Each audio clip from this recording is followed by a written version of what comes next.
These are the latest pictures coming from Vietnam and also from Hong Kong and Germany, and it's very similar images, aren't they? You might have got the sense, looking at these, that there's a uniform increase in COVID-19, a second wave across the world, but actually dig into the data and it's a slightly more complex picture than that. This shows you infection rates in those countries, and you can see, just look at how low Vietnam is. The higher this is, the more infections per 100,000 of the population.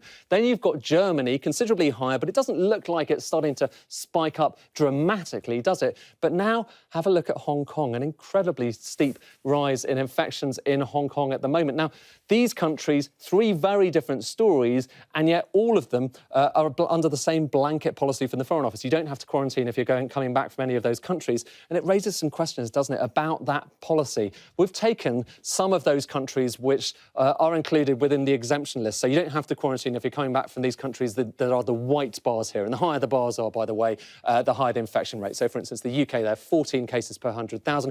Most of these countries on the exempt list are around that kind of level. But just look at a few others. So you've got Portugal, Sweden and Spain. Now, Spain just added to that list, obviously, in the last week. This half explains why, but have a look at these two countries. So the Bahamas, 85 cases per 100,000, much higher than Spain. So is Luxembourg, again, much, much higher, about 210 cases per 100,000. Now, why is it, by the way, I've put the US just for reference there, why is it that you don't necessarily have to quarantine coming back from those countries? Well, we don't know for sure. The FCO hasn't been very clear about how it's coming up with this policy.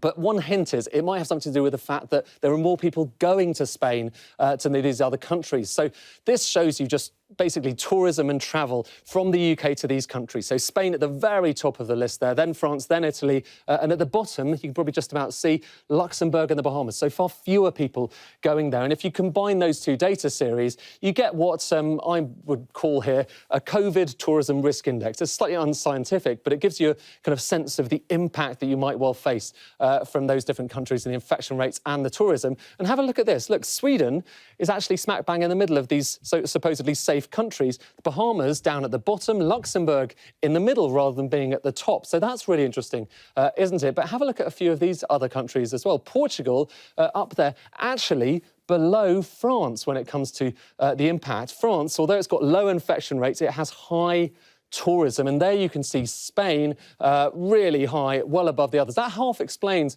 why Spain has suddenly gone onto that list, but some people might look at France and wonder whether it may soon be next.